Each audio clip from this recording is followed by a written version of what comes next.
Well, the data is in when it comes to real estate, and just as I suspected, less and less people are buying homes.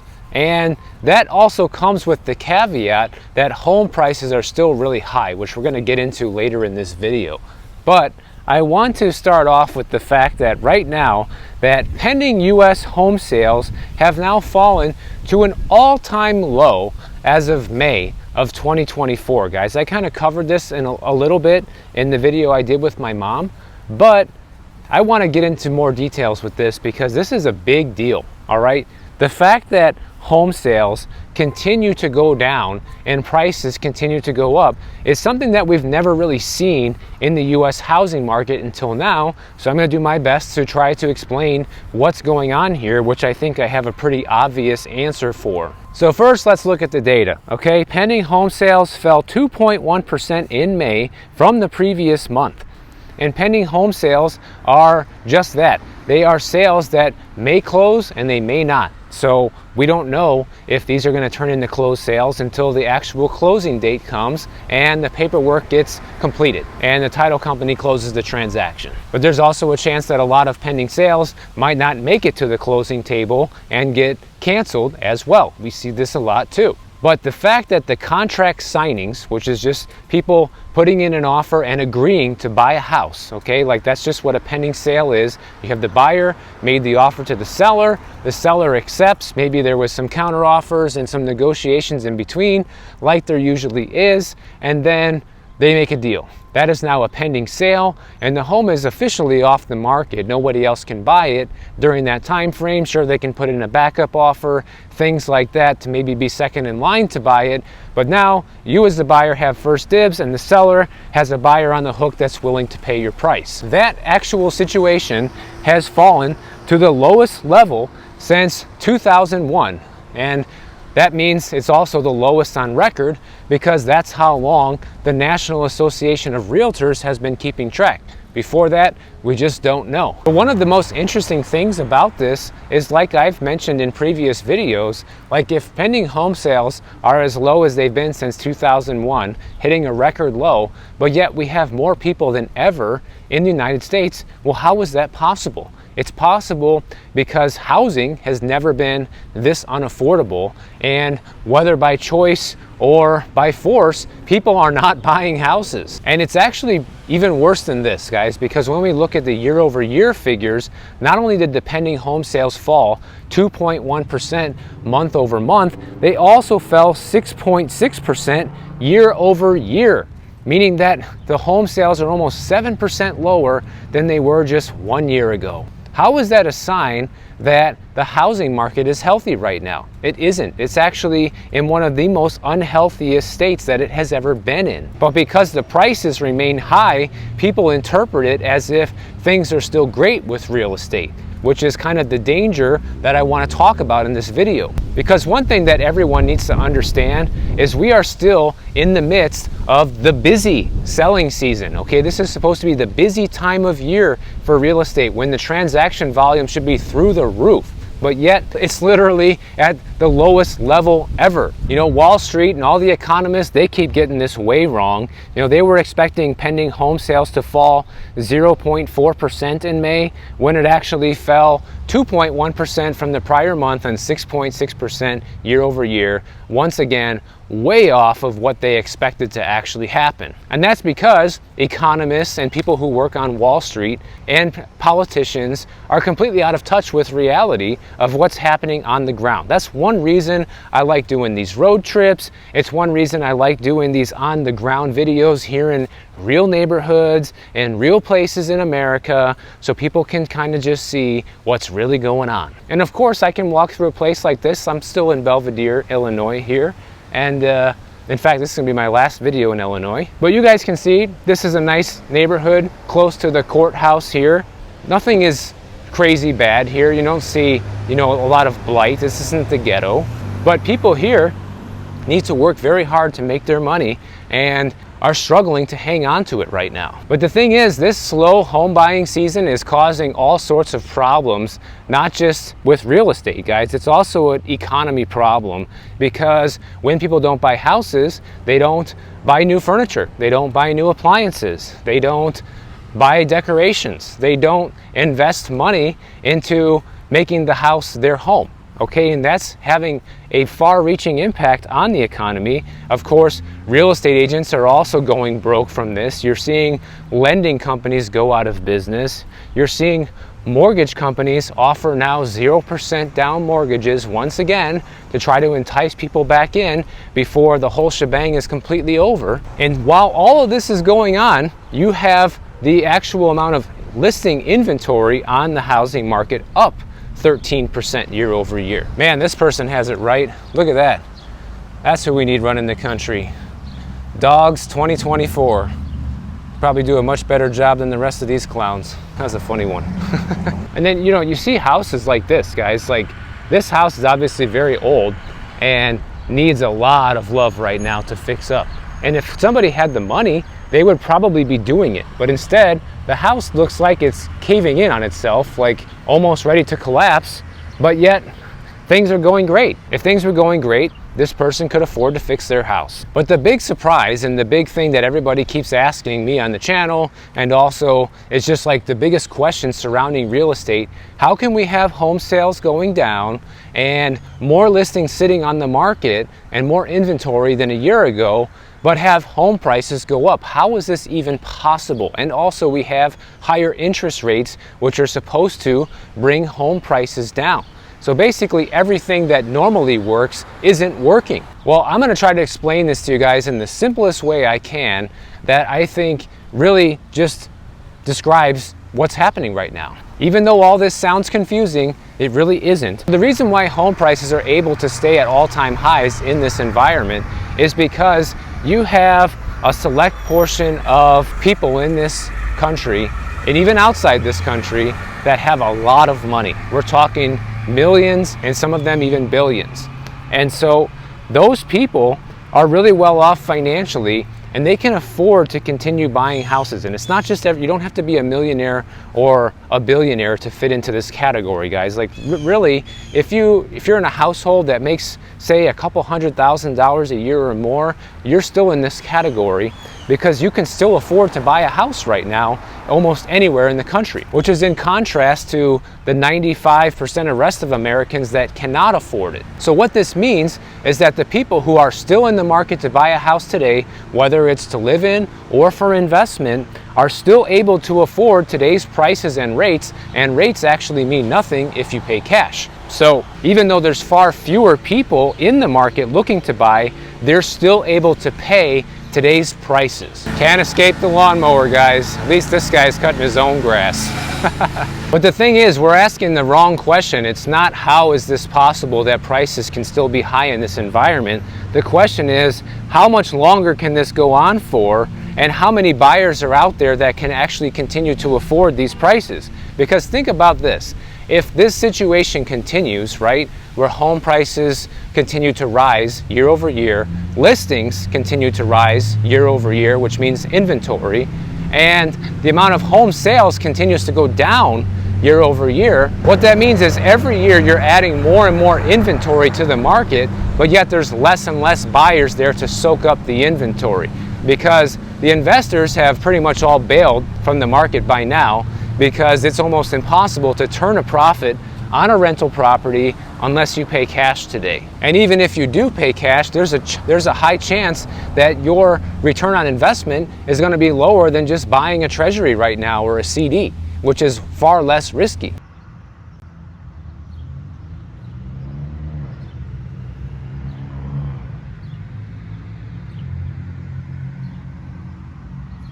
So investors don't really have the incentive to buy U.S. real estate at the moment, and home buyers don't have even the option to do it because the prices and the rates combined are too high. So if things keep going in this direction, by the time next year rolls around, by 2025, this time of the year, summer, it will be the next worst year ever when it comes to housing and sales. Even worse than this year, because there'll be more listings and less buyers and transaction volume will continue to fall if this pattern continues. So you can see that if things continue in this direction, that eventually things will begin to shake themselves out because there really is no other alternative. And this is all happening simultaneously with all the government stimulus, even the fact that the government's going to start guaranteeing second loans. All the things that are happening is still not enough to keep it going. Yes, it's enough to keep the prices propped up, but it's not enough to keep the sales volume coming. And because of that, eventually what you're going to have is a big imbalance in the housing market with way more inventory than buyers. And when we reach that point at some point in the future, that's when home prices will come down. So the only thing that is guaranteed probably in the future is that this current situation that we have going right now won't last forever, because the trajectory is already telling us that it won't. We're already seeing the amount of inventory rise year over year, and we're seeing transaction volume go down with all the government purchase programs, with all the stimulus programs, with all of the money in the world that is out there chasing U.S. real estate. We are still seeing this trend happen. And it's likely and reasonable to say that this trend will continue into the future. And little numbers add up to a lot. That's one thing you always have to remember when it comes to finances and the world of money, guys. And this applies to real estate too, because the month supply of homes for sale on the market, all right, in February of this year was only at 2.9 months supply of inventory. But fast forward to May of this year, it's now at 3.7 months supply. So it has risen almost an entire month's worth of supply during the hot housing market selling season. And it's funny because when I read the stories about this, even like the big economists and all these Wall Street guys just can't seem to figure out what's going on here. But I just explained to you what's going on. What's going on is you have the people that can still afford to buy who are buying. That pushes up the median home price, okay? Because if only homes on the more expensive side are selling, I did a full video on this a couple of months ago, that pushes up median home prices. So if homes that are on the lower side of the housing prices are not selling, and the ones that are on the higher side are, then naturally you're gonna see the median home price go up. It doesn't mean everywhere home prices are higher, or that means for sure your house is worth more. It just means that because of the way we calculate the data, this is what's happening. And so obviously real estate agents are feeling a huge pinch right now because of how much the transaction volume is down, but they're also scrambling because they need to figure out what they're going to do once August 17th rolls around and the new commission structure takes effect. Well, like I covered the other day when I talked about the mandatory buyer agreements, from now on, if you want to see real estate with a real estate agent after August 17th, you will need to sign a buyer's agent agreement with them, and in writing will be the compensation with how much they're going to get paid and how they're going to get paid. And even the real estate brokerage companies, like the big ones, or all of them really, like Remax and Coldwell Banker, Compass, all those big real estate companies, they're trying to figure out how they're going to handle this right now too, because really the main thing that's changing is you can no longer offer compensation to the buyer's agent on the MLS when you list the property. So before, it would always show you what the compensation would be. I can give you an example right here of what this looks like before it goes extinct. So instead, they might start putting on their websites how much the commission that's being offered by the seller is. But the problem is how many sellers are going to offer a commission. We don't know this yet until after August 17th. So I think this is still going to be just a very interesting topic to cover. And once again, guys, like I've told you in the past, that if you are practicing real estate right now and you do a lot of transactions, after this change goes into effect on August 17th, let me know how it goes. Let me know what you guys are doing. Let me know what your office is doing. If you're seeing more and more sellers refuse to pay, if nothing has changed except for how we disclose what the payment is, just let me know. Glenn Kelman over at Redfin, he's the CEO. He thinks that many listings will continue to offer a fee just outside of the MLS. Well, I'm not so sure about that, because I did a poll on my channel at the beginning of this year when we first started talking about this, and a lot of people said that they wouldn't be offering compensation to a buyer's agent anymore. So I don't know. We will see soon enough. Even a lot of real estate agents are kind of naive, thinking that nothing's really going to change for them, and that, you know, they're just going to continue getting their commission, that it's just going to be disclosed differently from now on. It won't be in the MLS, it'll just be on the brokerage's website or via email or text messages back and forth between the agents, stuff like that. But I guess we'll see. Who's kidding? You, sir. I listen to you every day. You're kidding. No. That's awesome, man. I knew that you were from Belvedere too as well. Yeah, here I am. Yeah, I live just a few blocks from here and everything. But I watch him on YouTube religiously. Oh, really? Him and the car guy. That's awesome. Yeah. Brandon, yeah. Shake my hand so I can say I met somebody famous besides Fist OJ. bump me. What's your name, man? My name is John. So John? ever want a good time? Hang loose, 206 Fairview. Appreciate it, John. Take care, man. Take care, man. I'll be watching you. All right, that's so cool, man.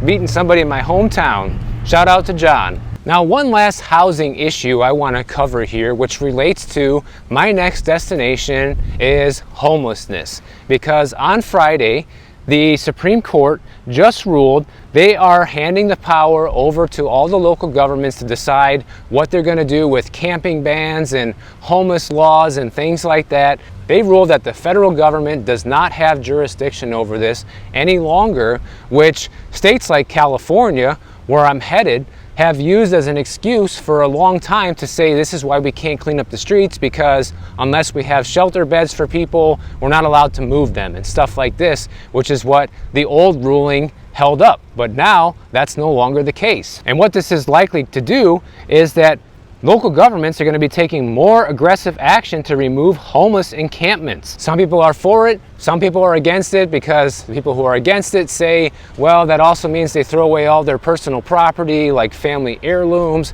important documents they might need to potentially get a job, their clothes, and just makes their situation worse. But at the same time, it's not fair for people that are, you know, working hard to pay taxes in a very expensive city like San Francisco or LA or whatever, to have people just camping on the streets and making the place a giant mess with drugs and feces and garbage all over the place. So what happened is on Friday, in a 6-3 Supreme Court decision, so it wasn't even close actually, they upheld the Grants Pass, Oregon's ban on camping, finding laws that criminalize sleeping in public spaces do not violate the 8th Amendment's protections against cruel and unusual punishment. And one of the judges, Neil Gorsuch, said that the nation's policy on homelessness shouldn't be dictated by federal judges. Rather, these decisions should be left to the state and local leaders. And I completely agree, because obviously this is a problem that is much worse in some areas than others. But it will be interesting to see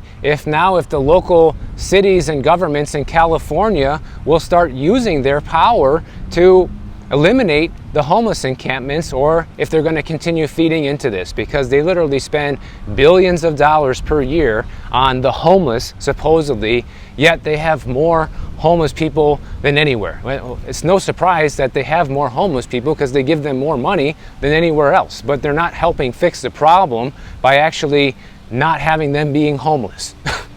They're just giving them money or stealing a lot of it, most likely. And the way I see it, guys, is local government should have the power to deal with this, because every problem is unique. And the way people want it handled in certain areas is unique. In fact, in Florida, they passed a law earlier this year, which I covered on the channel several months ago, that starting October 1st, it prohibits counties and municipalities from allowing camping or sleeping on public property. Beginning in January, private citizens, business owners, or the state attorney general can sue if a county or municipality fails to adhere to the law. So they're basically saying you can't be setting up homeless camps in public, anywhere on public property, and if you do, then anybody who's affected by this has the right to sue and have it removed. Just kind of like the squatter law. And then some people will say, oh, Michael, well, you're being too hard on homeless people. They have nowhere else to go. Well, fair enough, but the thing is, guys, if you want to be homeless or you don't want to be homeless, whatever it is, there needs to be a designated place to put them. They can't just be camping up on sidewalks like this, like I'm going through right now. That should not be allowed any longer, anywhere. They need to have designated places within the city or outside the city, somewhere in the county that they reside in, where they can have a safe place to go. You know, basically like one giant homeless camp is what I'm thinking. That way they can get the assistance and the care that they need being homeless, okay, while not affecting the lives of people who are not homeless and affecting their property values, affecting their quality of life, and you know, affecting their safety, frankly. So I think that's the fairest way to go about it. And I know this ruling just happened, so it's going to take time before we see results. But now that it has happened, I'm interested to see where this is going to end up in a couple of years from now. If homelessness will continue to get worse or get better, or how they're going to do it from now on. And I am proud to say that this is my last video in Illinois, and the next time that you guys will see me will be in California. So if you guys enjoyed this video and you're looking forward to that, make sure you subscribe to the channel. And if you don't want to wait for my next video to come out, check out this one on the screen right over here, and I'll see you in the next one.